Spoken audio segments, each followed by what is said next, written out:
I couldn't move my toes on my right foot. That was the only symptom I had. Carol Roth thought maybe she pinched a nerve or wore the wrong shoes, but an MRI quickly confirmed the worst.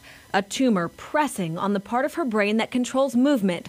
It was very advanced. Glioblastoma stage 4 is an extremely aggressive form of terminal brain cancer. Carol endured weeks of chemotherapy and radiation near her home in Charlotte, North Carolina.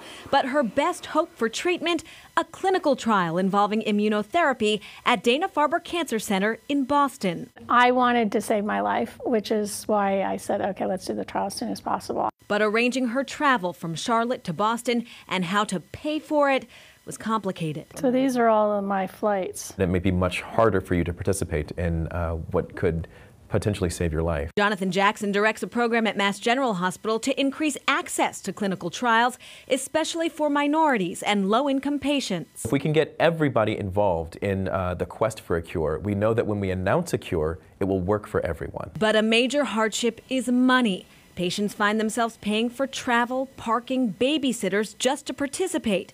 In fact, Jackson's research shows about 20 to 30% of patients enrolled in the trials can no longer afford their basic needs. They're not paying their mortgage, they're not paying their electric bill, they're also not buying food because they were spending all of their money on trying not to be sick anymore. Jackson's team partnered with Lazarex, a foundation that provides financial help and advice to cancer patients so they can participate. This isn't an act of charity. This is how we discover new cures. So we need racial and ethnic diversity. We need socioeconomic diversity. We need people who live in the country versus people who live in the city. In Carol's case, Lazarex covered 50% of her plane fares and hotel bills. I couldn't ask for anything more. That just helps so much. And at Dana-Farber, she saw her health improve. I have my life back, and I wouldn't have had it if I wasn't on this trial.